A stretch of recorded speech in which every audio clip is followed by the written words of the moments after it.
Can't even cook a meal. Freeze out in the yard. With that, Ben closed the window and locked it from the inside. I immediately rushed to the window. Please, open it, I pleaded, pounding on the window, but Ben just smirked and closed the curtains. I rubbed my body, freezing in the cold. I could feel the warmth that had been provided by the heater being stripped away from me. What should I do? If this continues, even the baby in my stomach. Just as I was about to lose consciousness due to the overwhelming cold and the shock of being locked out. Are you okay? A savior extended his hand to me. The next day, I returned home with him. In the yard, Ben was freezing naked. Surprised at the sight, Nick stepped forward. You said it, didn't you? If you can't even cook properly, then freeze outside, Nick said to Ben, with a cold voice and gaze.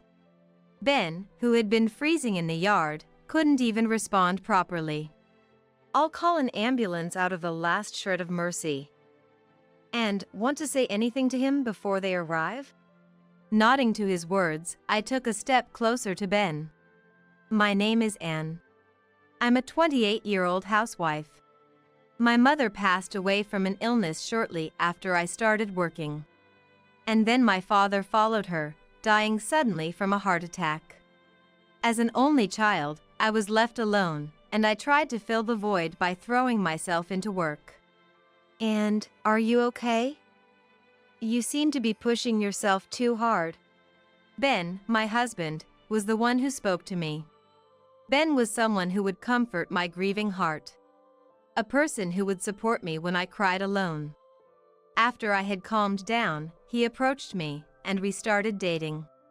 After a few years of dating, we got married. I'm so happy for you, marrying such a lovely woman. Ben has brought home a wonderful woman. After getting married, I started living with my in-laws. I had a good relationship with my in-laws. And I saw on TV the other day that a new cafe opened near the station. Let's go there together sometime. Yes, I'd love to. Especially with Jane, I hit it off well, going out to eat together once a week. I also got along well with Mike, who loves cooking, and we sometimes cooked together in the kitchen. I'm happy you get along with my family. Though, Nick can be a bit troublesome, right? Not at all. I didn't talk much with Nick, my brother-in-law, because he works from home and often stays in his room. However, I was interested in his work, and when I asked about it, he kindly explained it to me. In this way, I got along well with my in-laws. A few years after getting married, I became pregnant with Ben's child. Due to severe morning sickness, I decided to quit my job. That's probably for the best. Don't push yourself. This wasn't a decision I made alone, but after thoroughly discussing it with my in-laws. With the earnings of Ben and Nick alone, we could live comfortably, and I had savings of my own. Mike was working, and Jane had a part-time job, so there were no issues with me quitting. Pregnant women are lucky. They don't have to work and no one complains. Recently, Ben started to complain about it. He was present at the discussion, and at the time, he was the first to suggest I should quit. Acting all high and mighty with no job. Who's acting high and mighty? When have I ever ordered you around? In fact, I'm the one picking up the clothes you've strewn about and putting them in the washer. But being naturally competitive, I always argued back and managed to outtalk Ben every time. If you had complaints, you should have brought them up during our discussion. Right. It was Ben who brought it up first. Exactly. Instead of complaining, take care of your own stuff. With the support of my in-laws, Ben found himself isolated without any help. Nick and Ben weren't on good terms, and Nick wouldn't side with Ben. Ben looks down on me because I work from home. He doesn't listen to what I have to say and doesn't consider me an ally. Nick would mutter such things. So he wouldn't even join in on these conversations. Ben seemed displeased with the situation, becoming even more complainative when we were alone. Don't get cocky just because my family likes you.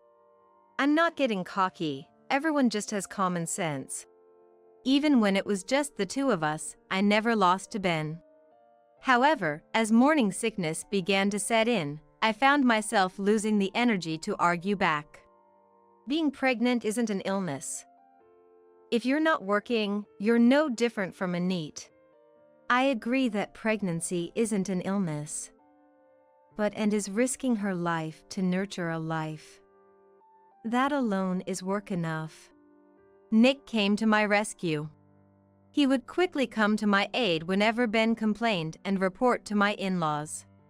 While Ben was being scolded by my in-laws, he took care of me. It's hard to tell who the dad is here, I muttered, stroking my belly. Well, with my in-laws keeping watch, maybe Ben will change eventually. Until then, I had believed in Ben. Oh, Ben's not back yet? Seems like it. Just then, Ben started coming home late. He claimed it was overtime, but I couldn't be sure. Even on his days off. I have to work on the weekend. It's busy, so I'll stay over at the company, he would say, and sometimes he wouldn't come home. Honestly, I suspected Ben of cheating.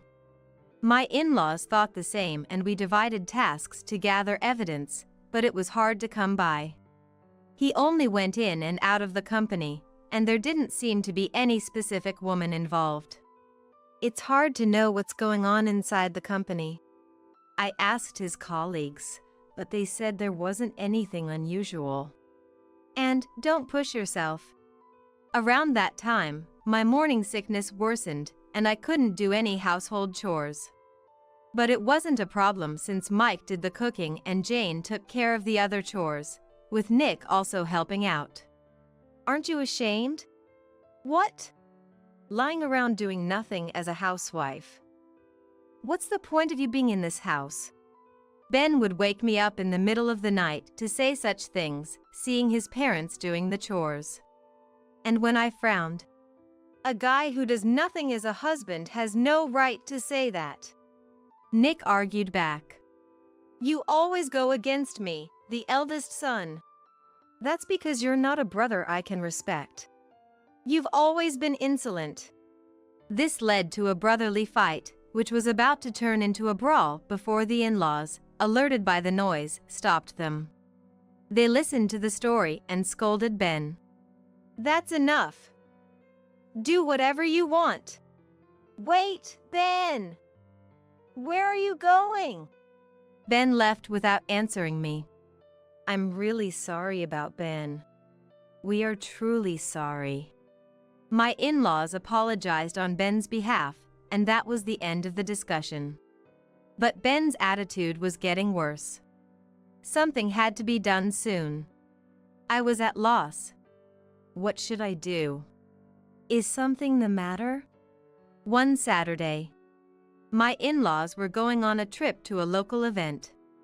It was planned in advance, but they seemed concerned about Ben's recent attitude. We're worried about leaving you behind. It's okay. The morning sickness has gotten much better. I sent off my worried in-laws with a smile, and they left for a 2-night, 3-day trip.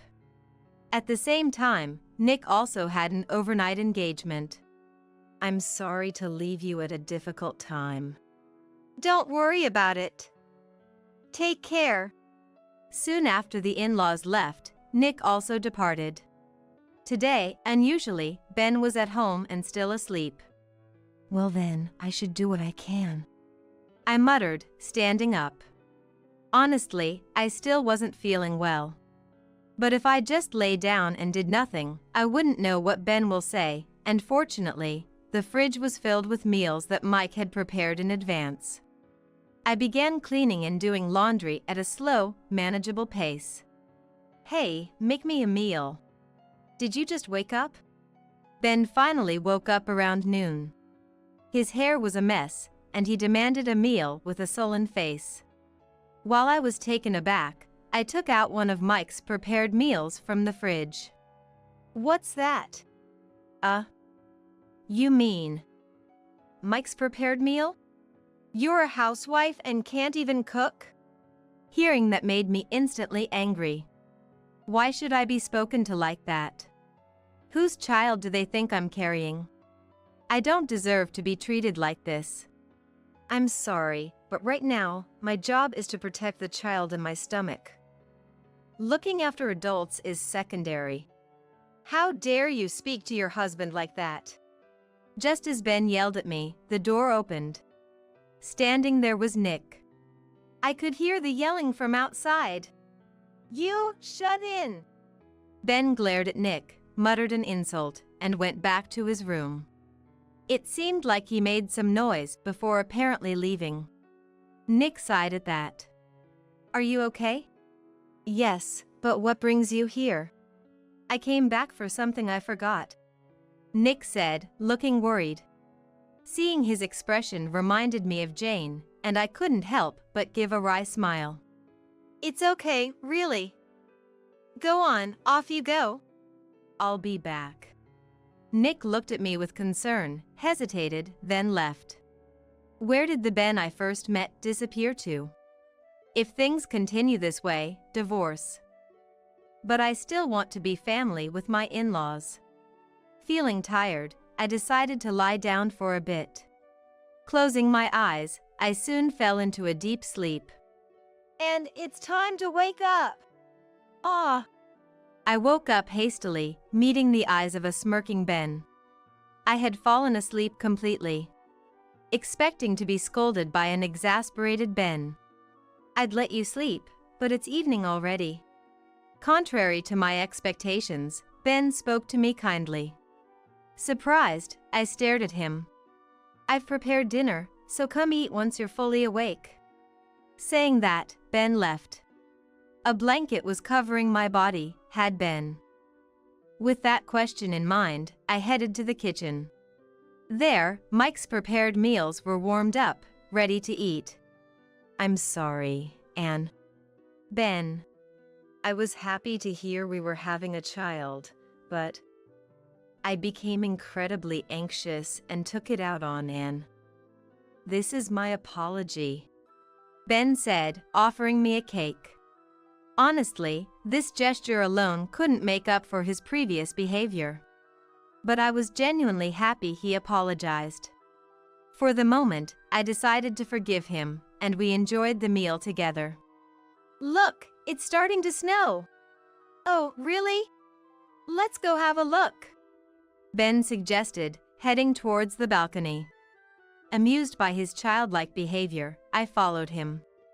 Indeed, in the dark of the night, the sight of white snow falling was beautiful.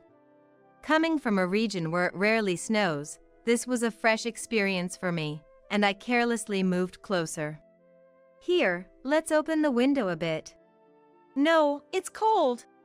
You'll be fine if you wear a jacket, Ben said, putting a jacket on me and opening the window. The cold air rushed in, and as I shivered, he pulled me by the arm. Huh?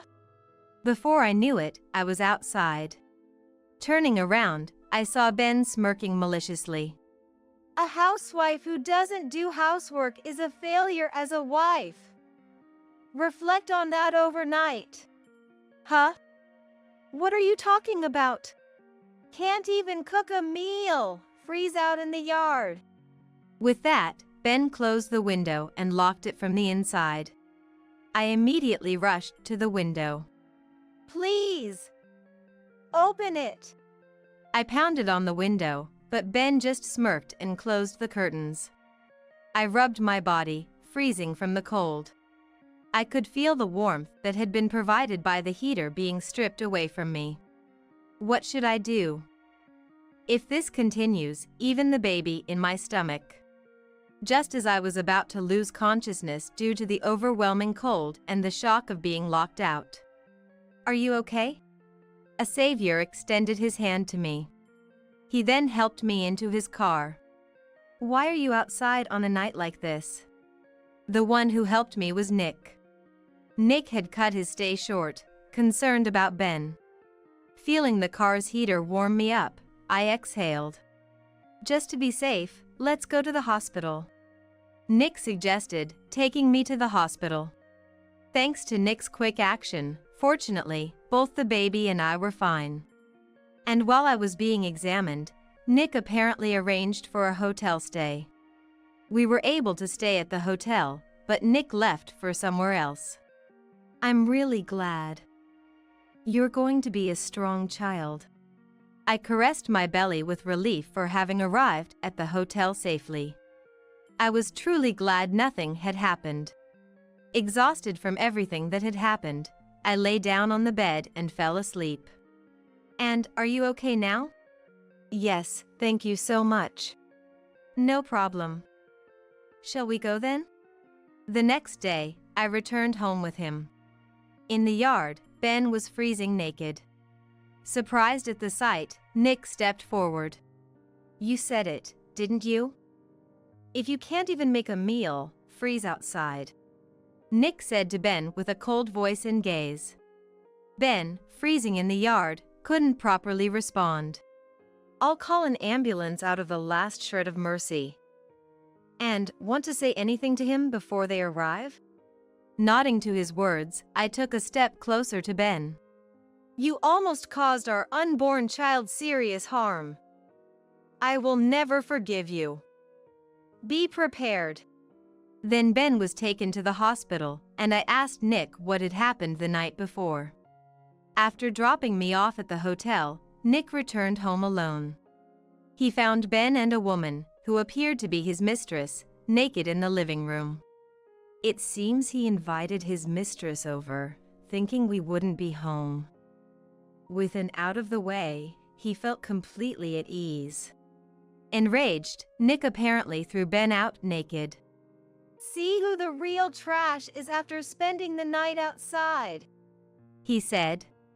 Then, after intimidating the frozen mistress into giving up evidence, Nick forcibly sent her back to her own home. Apparently, the mistress had a family too, and by the time everything was reported, dawn was breaking. Nick took a nap in the car and then came to pick me up. My parents have been informed. They'll be coming home today, Nick said with a kind smile, staying close to me until my in-laws returned. It's okay now. Nick, thank you so much. No, I just did what anyone would. Thanks to him, I felt safe staying at home. Anne, I'm so sorry. We're truly sorry for what Ben has done. Upon their return, my in-laws immediately scolded Ben. It was decided that Ben would pay me compensation and child support before being kicked out. I'm sorry. It was a moment of folly. I truly love only Anne. Ben pleaded with me, but I ignored him. Just me? Enough with your foolishness. Don't look at me with those eyes. Then Ben flew into a rage and hit me. Enough! You idiot! Nick caught his hand. With Mike joining in, Ben was overwhelmed. Anne, I just gave in to temptation. Anne. I, embraced by Jane, watched him being driven away. He remained pitiful to the end. That's all I thought about Ben. Nick is really strong.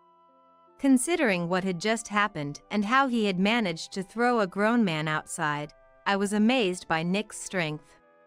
Yeah, Nick used to do judo. He wouldn't normally use his skills on anyone, though.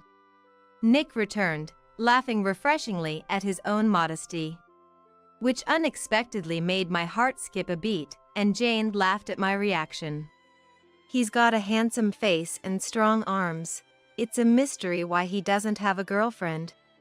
Quiet! Nick looked away, slightly embarrassed, which I found rather endearing. Given my situation of having no family or anyone else to rely on, I continued to stay with my in-laws. If you'd allow me, I'd love to hold the baby. Of course. Now, the four of us eagerly await the birth of our precious child.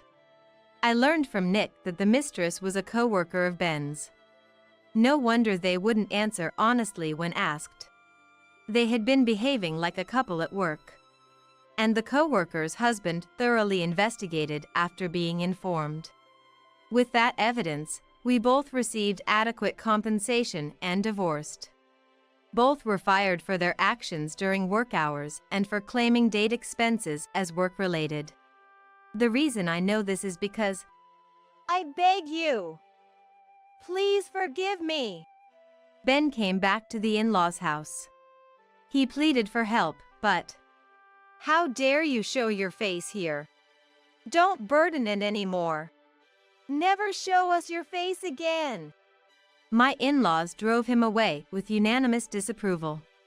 Through it all, Nick was the most dependable, and I found myself drawn to him. Thank you for all your help. No problem. Wanting to help someone you like is natural, right? Huh? Nick's face turned red, and so did mine, influenced by his reaction. Then, I realized that Nick had liked me for a long time. Everyone seems to react negatively when I talk about my job, but you always listened earnestly. Seeing you interested in what I had to say, but you were Ben's wife, so I thought I should keep these feelings hidden. He said this looking down, causing me to look down as well. I had no idea he felt that way about me. Honestly, I'm not ready to be in that kind of relationship with anyone right now. I understand. But if you can wait a bit longer, I'd like to respond to those feelings. He looked up at my words. Then he smiled at me. Yes. I'll do my best to appeal to you from now on.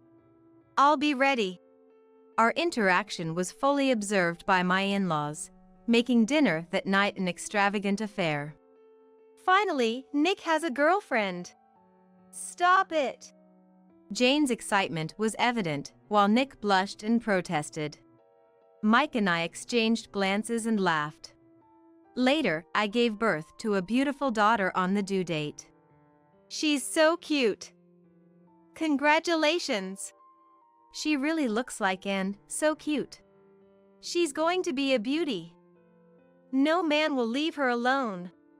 I don't want to let her marry, Nick said, prompting the in-laws to chime in that he was getting ahead of himself. I couldn't help but laugh at Nick, who was already feeling like a father. Nick continued to be considerate towards me, actively participating in childcare. The in-laws were the same, ensuring someone was always there for me, allowing me to raise my daughter with peace of mind. And 100 days after breaking ties with Ben, I want to be her father. Please marry me. You're rushing it. First, we should date, right? Either is fine by me. Nick smiled happily at my words. This scene was again witnessed by Jane, who teased me about it afterward. Meanwhile, Ben, having been fired and forced to repay the embezzlement and compensation for me and our daughter, took on debt from dangerous sources and is now missing. Wherever he is, I hope he's managing. The in-laws are all doting on the grandchild, showing no concern for Ben. Nick seems to have forgotten Ben's existence altogether. Years later, I remarried Nick. Our daughter calls him Dad, and Nick has become a doting parent. We're having a boy next. That's great.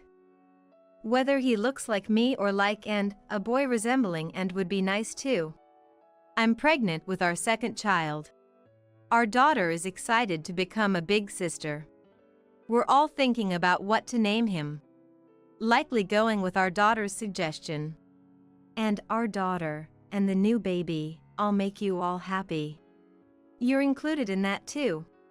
We plan to live happily together. As a family of 6, we'll live closely and joyfully. That's a promise Nick and I have made. Looking forward to going out as a complete family once the baby arrives.